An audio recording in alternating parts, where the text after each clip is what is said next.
Good morning बच्चों। आज हम कक्षा 8वीं विषय हिंदी में हम लोग आज क्या पढ़ेंगे? पाठ 8 ये बचा हुआ था ना, पाठ 9 पढ़ लिए हैं लेकिन पाठ 8 बचा हुआ था, इसलिए आज हम पाठ 8 को पढ़ेंगे। ठीक है, देखते हैं। एक सांस आज़ादी के, इसको किसने लिखा है? श्री डॉक्टर जीवन यदु जी ने। जिंदगी में आज़ादी के बड़ महत्तम है ना। जिंदगी में क्या है? आज़ादी की बहुत ही महत्व है। मनखे बर नई भलुक सबो प्राणी आज़ादी के हवा में सांस लेवैला पसंद करते। मतलब सिर्फ मनुष्य ही नहीं है ना, सभी प्राणी, चाहे वो चिड़िया हो या कुछ भी हो, मतलब चिड़िया हो, जानवर हो, है ना, मनुष्य हो, सब आज़ादी पसंद करते हैं। गुलामी के बरा सोहारी ले आज़ादी के सुखा रोटी है ज़्यादा गुरतुर लागथे।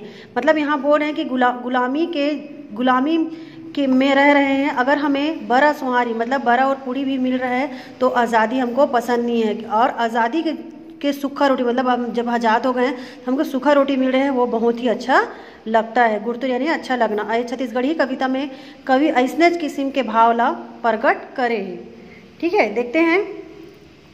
जियत जागत मनखे बर जे धर्म बरोबर होथे, एक सांस आज़ादी के 100 जन्म बरोबर होथे, है ना। यहाँ पे कवि कह रहे हैं कि प्रस्तुत कविता में क्या कर रहे हैं कवि? प्रस्तुत कविता में कवि ने क्या किया है? आज़ादी यानी स्वतंत्रता। ठीक है, स्वतंत्रता का महत्व बताया है। कवि कहते हैं कि जीवित, है ना, जीवित व्यक्ति के लिए क्या है? आज़ादी धर्म के बराबर होती है ना। जीवित व्यक्ति, जियत जगत मतलब जीवित व्यक्ति के लिए क्या होता है? आज़ादी जो है वो धर्म के बराबर होती है। और वही एक सांस अर्थात छोटी सी जिंदगी आज़ादी के 100 जन्मों के बराबर होती है। अर्थात आज़ादी की छोटी जिंदगी गुलामी की लंबी जिंदगी से क्या है? कहीं अच्छी होती है। ठीक है, समझ में आया क्या बोल रहे हैं इसमें? जियत जागर मनखे बर जय धर्म बरोबर होते, एक सांस आज़ादी के 100 जन्म बरोबर होते। मतलब प्रस्तुत कविता में कवि ने क्या कहा? आज़ादी का महत्व बताया है। और कवि कहते हैं कि जीवित व्यक्ति के लिए क्या है? आज़ादी धर्म के बराबर होती है। और वही एक सांस अर्थात छोटी सी जिंदगी आज़ादी के 100 जन्मों के बराबर होती है ना। अर्थात आज़ादी की छोटी जिंदगी गुलामी की लंबी जिंदगी से कहीं अच्छी होती है। ठीक है, फिर देखो। जेकर चेथी में जुड़ा कस माड़े रथे गुलामी, जेन जो हारे बैरी मल्ला घोलन के लामा लामी, है ना। ठीक है, क्या बताया जा रहा है कि जेकर चेती में जुड़ा कस माड़े रथे गुलामी, जेन जो हारे बैरी मल्ला घोलन के लामा लामी। जुड़ा कस मतलब होता है बैलगाड़ी के जुआ। ठीक है, मतलब कवि कहते हैं कि जिसके गले के ऊपर गुलामी रूपी जुड़ा रखा हुआ है, जो दुश्मनों यानी अंग्रेजों को दंडवत नमस्कार करता है ना, अर्थात सलाम करता है ना। ऐसे चापलूस लोगों को नाम से ज़्यादा क्या होते हैं? बदनामी होती है ना। ऐसे लोगों का नाम से ज़्यादा बदनामी होती है। नाव ले ज़्यादा जग में ओकर होथेगा बदनामी, ऐसने मनके के जिनकी बेशरम बरोबर होथे। मतलब यहाँ पे बोले कि ऐसे चापलूस लोगों का नाम से ज़्यादा बदनामी होती है और ऐसे चापलूस व्यक्तियों को क्या है? जिंदगी बेशर्मों जैसी होती है। अर्थात क्या है? दुश्मनों की गुलामी और चापलूसी करने वाले व्यक्ति से बढ़कर कोई दूसरा बेशरम नहीं है। ठीक है, एक बार फिर समझाती हूँ कि कवि कहते हैं कि जिसके गले के ऊपर गुलामी रूपी जुड़ा रखा हुआ है, जो दुश्मनों को क्या कर रहा है? दंडवत नमस्कार करता है, अर्थात सलाम करता है। ऐसे चापलूस लोगों का नाम से ज़्यादा बदनामी होती है और ऐसे चापलूस व्यक्तियों की ज़िंदगी जो है बेशर्मों जैसी होती है। अर्थात दुश्मनों की गुलामी और चापलूसी करने वाले व्यक्ति से बढ़कर कोई दूसरा बेशरम नहीं है।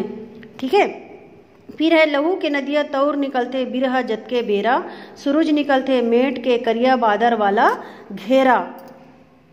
कवि कहते हैं कि देश का वीर सपूत, है ना, कवि कहते हैं कि देश का वीर सपूत क्या करे? जिस समय आज़ादी की लड़ाई यानी लहू की नदिया को तैर पार करके लड़कर निकलता है, अर्थात आता है ना, अर्थात आता है।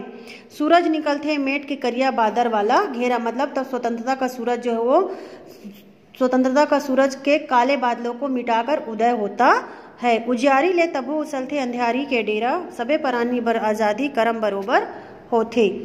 फिर यहाँ पे बोल रहे उजियारी ले तबे उछलते अंधियारी के डेरा, सबे परानी बर आज़ादी करम बरोबर होथे। मतलब सूरज के प्रकाश से तभी अंधेरे का साम्राज्य खत्म होता है और सभी व्यक्तियों के लिए आज़ादी जो है वो कर्म के बराबर होती है। अर्थात हमारा प्रथम कर्तव्य क्या है?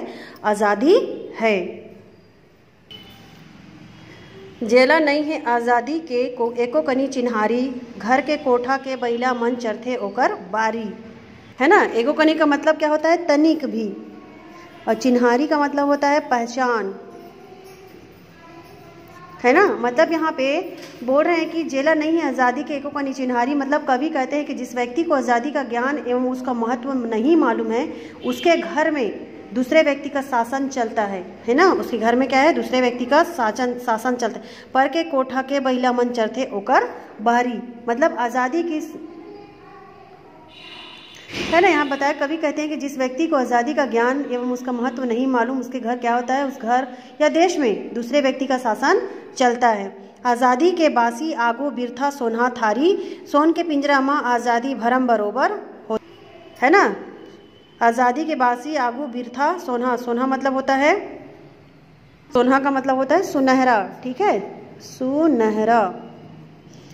मतलब यहाँ पे बोल रहे हैं कि आज़ादी की सूखी रोटी मतलब बासी अर्थात गरीबों का भोजन, अमीरों के स्वादिष्ट भोजन सोन्हा थारी अर्थात सोने के बर्तन में रखा हुआ व्यंजन से कहीं अच्छा होता है।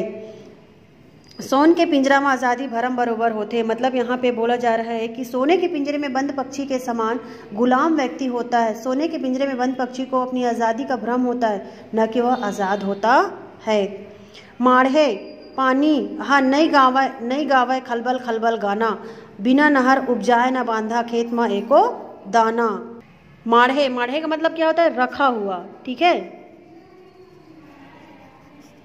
माढ़े हर नहीं गावे खलबल खलबल गाना और बिना नहर उपजाए न बांधा खेत में एको दाना। मतलब कवि कहते हैं कि रुका हुआ अर्थात ठहरा हुआ पानी क्या करते, कलकल का गाना गा नहीं सकता, है ना। जिस प्रकार बिना नहर अथवा बांध के पानी की सिंचाई के बिना खेत में एक भी दाने का उत्पादन नहीं हो सकता, है ना। अर्थात फसल के लिए नहर अथवा बांध बनाना क्या है, आवश्यक है। अपन गोड़ के बंधना छोरा ओला मिला ठिकाना। गोड़ मतलब होता है पैर, ठीक है। अपन गोड़ के बंधना छोरा मिला ठिकाना, आज़ादी है सब विकास के मरम बरोबर होते। मतलब यहाँ बोले जैसे व्यक्ति अपनी गुलामी रूपी बंधन को तोड़े बिना आज़ाद नहीं हो सकता, जब तक व्यक्ति स्वतंत्र यानी आज़ाद नहीं होगा तब तक कोई भी विकास कार्य अपनी मर्जी से नहीं कर सकता। और आज़ादी की सभी विकास का मर्म है अर्थात कारण है, गुलामी की जिंदगी नरक से बदतर है। आज़ादी ही व्यक्ति तथा राष्ट्र के विकास का क्या है, मूल मंत्र है। ठीक है, ये पार्ट कंप्लीट हो गया है।